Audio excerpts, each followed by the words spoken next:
வணக்கம் நண்பர்களே, நீங்கள் பார்த்து கொண்டு இருப்பது உங்கள் கௌசிகா ரிவ்யூ. சரி வாங்க வீடியோக்குள்ள போய் என்ன நடக்க போகுது அப்படின்னு சொல்லிட்டு பார்த்தீங்கன்னா, ஷாக்கிங்கான நிறைய விஷயங்களெல்லாம் நடந்து முடிஞ்சிருச்சுங்க. அதே சமயத்தில் நம்ம மல்லி இருக்காங்கல்ல, அவங்க வீட்டை விட்டு வெளியே வந்துட்டாங்க. ஏன்னா அந்த வீட்டில் இருக்கிறதுக்கான தகுதியை இழந்துட்டாங்க. அவங்க அன்னபூர்ணி மறுபக்கம் மனோகர் இவங்கெல்லாம் ஒரே வீட்டில் தான் இருக்காங்க. இந்த சமயத்தில் என்ன நடக்குது அப்படின்னு சொல்லிட்டு பார்த்தீங்கன்னா, நம்ம மல்லி இருக்காங்களே, திடீர்னு அவங்களுக்கு உடம்பு சரியில்லாமல் போகுது.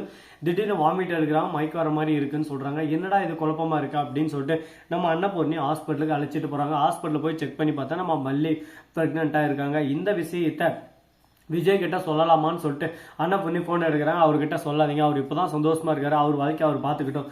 எனக்கு அந்த கடவுள் கொடுத்த வர அந்த வரத்தை நான் யாருக்காக இதுக்காக விட்டு தர மாட்டேன். அடி பாவி, என்ன இப்படி உன் வாழ்க்கை நீயே நாசனம் பண்ணிக்க போறியா? அதுக்கப்புறம் அவர் டைவர்ஸ் நோட்டீஸை கையெழுத்து போட சொல்லா, அப்போ நீயே கையெழுத்து போட்டு தந்துருவியா? என்ன முட்டாள் மாதிரி பேசினிருக்கா? உன் பிள்ளைக்கு ஒரு அப்பா பேர் வேணாவா அப்படின்னு சொல்லிட்டு கேட்குறாங்க. ஏன் அப்போ என்னைக்கு என் பிள்ளைக்கு எப்பவுமே அப்பா விஜய் மட்டும்தான், வேற யாரும் இல்லை, பரவாயில்ல நான் வளர்த்துக்கிறேன் அப்படின்னு சொல்லிட்டு ஒரே முடிவாக சொல்லிடுறாங்க. இந்த விஷயத்தை மனோகர் ஃபோன் பண்ணி உடனே விஜய்க்கு சொல்லிடுறாங்க. விஜய் ஷாக் ஆயிரும் ஒரு பக்கம். சரி ஓகே, எனக்கு தெரிஞ்ச மாதிரி இதை காட்டிக்காதீங்க, நான் பார்த்துக்கிறேன் அப்படின்னு சொல்லிட்டு சொல்கிறாங்க.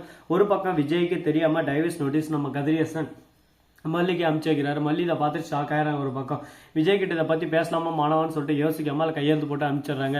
நம்ம விஜய் கிட்ட வந்து அந்த மல்லிக்கு எவ்வளோ தென்னாட்டில் இருந்தால் டைவர்ஸ் நோட்டீஸ் அனுப்பிச்சுப்பா பாடுறா. நான் மாப்பிள்ள இதுக்கு மேலே இதெல்லாம் இப்படியே விடக்கூடாது, உங்களுக்கே டைவர்ஸ் நோட்டீஸ் அனுப்பிச்சிட்டால, அவளை இப்போவே அவளை தலைமொழிக்கு இன்னும் கையெழுத்து போட்டாங்க அப்படின்னு சொல்லிட்டு ஒரு பக்கம் கதிரேசன் அவரோட டபுள் கேமாக ஆட ஆரம்பிச்சிட்டாரு. இந்த விஷயத்தை ஆல்ரெடி நம்ம விஜய் வந்து சூதானமாக தெரிஞ்சுக்கிட்டாரு மனோரை பற்றி.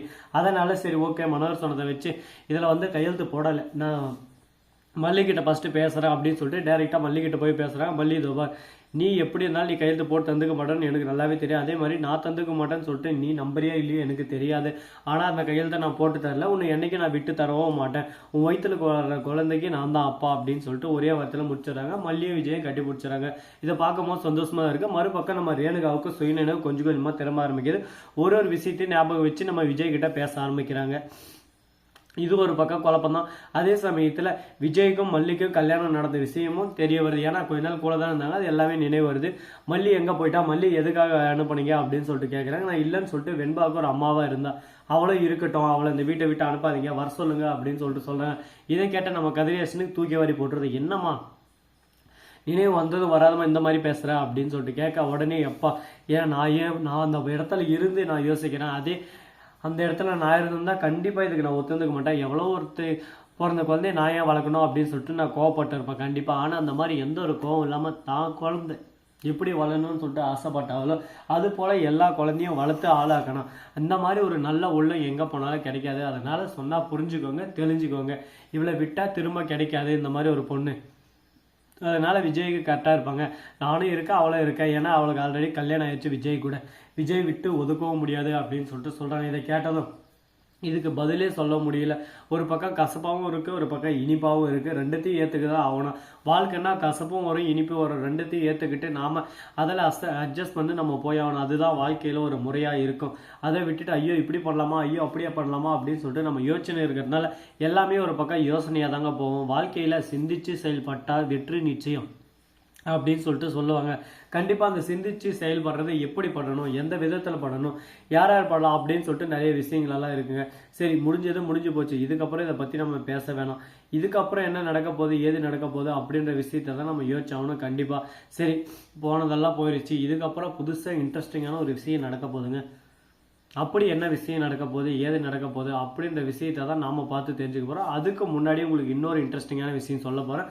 அது என்ன அப்படின்னு சொல்லிட்டு பார்த்தீங்கன்னா, நம்ம வெண்பா குட்டி இருக்காங்கல்ல, அவங்க இருந்துன்னு வந்து இந்த பாருங்க அப்பா, ஏடாடா எனக்கு மல்லியம்மா தான் வேணும், மல்லியம்மா தவிர வேறு எந்த அம்மாவும் ஏற்றுக்க மாட்டேன் அப்படின்னு சொல்லிட்டு அழ ஆரம்பிச்சிடாங்க. சரி வெண்பா, உனக்கு பிடிச்ச மாதிரி எல்லாமே பண்ணலாம், நீ எதுக்கும் கவலைப்படாத, அழாத அப்படின்னு சொல்லிட்டு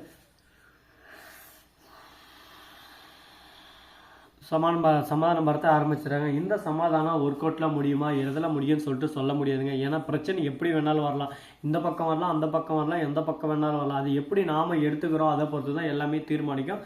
பார்ப்போம், நல்லதே நடப்போம், நல்லதே நடக்கும்னு சொல்லிட்டு சொல்லுவாங்க. நல்லது நடக்குமா நடக்காதா அப்படின்ற ஒவ்வொரு விஷயத்தையும் கொஞ்சம் கொஞ்சமாக கூடிய விரைவில் நம்ம தெரிஞ்சுக்க தாங்க போகிறோம். அது மட்டும் இல்லாமல் இது கூட இன்னும் நிறைய இன்ட்ரெஸ்டிங்கான விஷயத்தெல்லாம் நம்ம உடனுக்குடன் தெரிஞ்சுக்கணும்னு நினைக்கிறீங்களா? அதுக்கு நம்ம சேனலை நீங்கள் ஃபாலோ பண்ணிட்டு போங்க. இது ஒரு பக்கம் போக, அதே சமயத்தில் மறுபக்கம் நிஷா இருந்துன்னு எப்படியாவது ரேணுகா இருக்கக்கூடாது, இந்த சொத்தெல்லாம் நமக்கு தான் வரணும் அப்படின்னு சொல்லிட்டு ஆணவத்தோட சுற்றின்னு இருந்தா இப்போ சொத்து மொத்தம் இந்த பக்கம் போதே அப்படின்னு சொல்லிட்டு வயிறு எரியுது ஒரு பக்கம். என்ன பண்ணுறது ஏது பண்ணுறதுன்னு சொல்லிட்டு தெரியாமல் பயத்தில் கூனி குறுகி போய் உட்காந்து இருக்காங்க. இப்போ என்னடா பண்ணுறது, வாழ்க்கையில நமக்கு கஷ்டம் வரலாம், கஷ்டமே வாழ்க்கையாக இருக்கே அப்படின்னு சொல்லிட்டு பயத்தில் இருக்காங்க. இந்த பயம் வெற்றிக்கு முன்னுதாரணமாக. இந்த வீடியோ உங்களுக்கு பிடிச்சிருந்தா லைக் பண்ணுங்கள், கமெண்ட் பண்ணுங்கள், ஷேர் பண்ணுங்கள், டிண்டிங் மேலே தட்டி விட்டு போங்க. அப்போ தான் நாம் போகிற அடுத்த வீடியோ உடனுக்குடன் வரும். மிக்க நன்றி. தேங்க்ஸ் ஃபார் வாட்சிங். Tata, see you. நன்றி, வணக்கம், வந்தனம், வருக தருக.